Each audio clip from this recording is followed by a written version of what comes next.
പരമ്പരാഗത കൈത്തൊഴിലായ കൊല്ലപ്പണി വിസ്മൃതമാകുന്നു. വിശ്വകർമ്മ സമുദായത്തിന്റെ കുലത്തൊഴിൽ കൂടിയായ കൊല്ലപ്പണി ചെയ്യാൻ നാമമാത്രമായി ഏതാനും പേരാണ് ഈ രംഗത്ത് പ്രവർത്തിക്കുന്നത്.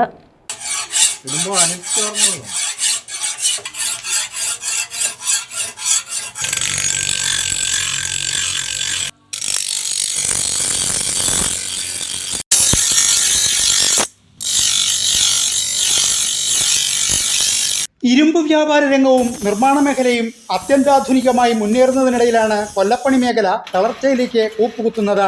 അഞ്ചാലുമൂട് തൃക്കടവൂർ കുരീപ്പുഴയിലെ കൊല്ലപ്പണിക്കാരനായ രാജൻ കൊല്ലപ്പണി മേഖലയുടെ ദുരവസ്ഥ കൊല്ലം ന്യൂസിലൂടെ വിവരിച്ചു കാട്ടി. പരമ്പരാഗതമായിട്ടുള്ള വർക്കാണ് നമ്മളിവിടെ ചെയ്യുന്നത്. ഇപ്പോൾ ഇതിനാണ്ട് വേറെ ആൾക്കാരൊന്നും ഇല്ല, കുറച്ച് ആൾക്കാർ മാത്രമേ ഉള്ളൂ. നമ്മളിവിടെ ചെറിയ തോതിലൊന്ന് തുടങ്ങി അങ്ങനെ വർക്ക് ചെയ്തുകൊണ്ടിരിക്കുകയാണ്. ഇതിനകത്ത് വലിയ നേട്ടമൊന്നുമില്ല, പിന്നെ നമുക്ക് വല്ല ജീവിച്ചു പോകാനുള്ള ചില്ലറ പൈസയൊക്കെ കിട്ടുന്നുണ്ട്. അതുകൊണ്ടാണ് നമ്മളെ കാലം കഴിഞ്ഞു പോകുന്നത്. ഈ വരുമാനം കൊണ്ട് കുടുംബം കഴിയാൻ പറ്റത്തില്ല, പിന്നെ നമ്മൾ അഡ്ജസ്റ്റ് ചെയ്തൊക്കെ ജീവിച്ചു പോകും. ഒരു കത്താളൊക്കെ പണിഞ്ഞു കൊടുത്താൽ അങ്ങേറ്റം പോയ ഒരു 10,000-20,000 രൂപ പുതിയത് പണിഞ്ഞു കൊടുത്താൽ 500-600 രൂപ അതിനകത്ത് ചെലവ് വരുന്നുണ്ട്. പിന്നെ ബാക്കി ലേബർ ചാർജാണ്.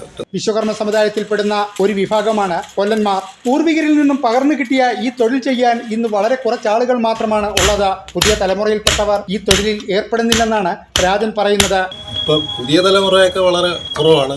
അതുപോലെ 1-2 പേര് അവിടെ ഇവിടെയൊക്കെ ചെയ്യുന്നുണ്ട്. കൂടുതൽ ആൾക്കാരൊന്നും ഇല്ല ഇതിനകത്തോട്ട് ശ്രദ്ധ തിരിച്ചു പോകുന്നത്. ആലയിലെ ചുട്ടുപൊള്ളുന്ന തീക്കനലിൽ ഇരുമ്പ് കാച്ചിയെടുത്ത് പിന്നെ അത് അടിച്ചു പരത്തിയാണ് നിർമ്മാണ സാമഗ്രികൾ തയ്യാറാക്കുന്നത്.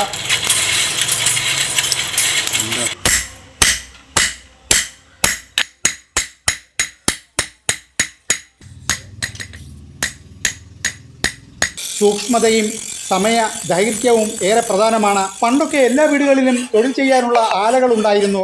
ഇന്ന് അതെല്ലാം വിരലിൽ എണ്ണാവുന്നത് മാത്രമായി കഴിഞ്ഞിരിക്കുന്നു. ഈ തൊഴിൽ കൊണ്ട് ഈ കാലത്ത് വലിയ വരുമാന മാർഗമൊന്നും ഉണ്ടാക്കാനും കഴിയില്ല.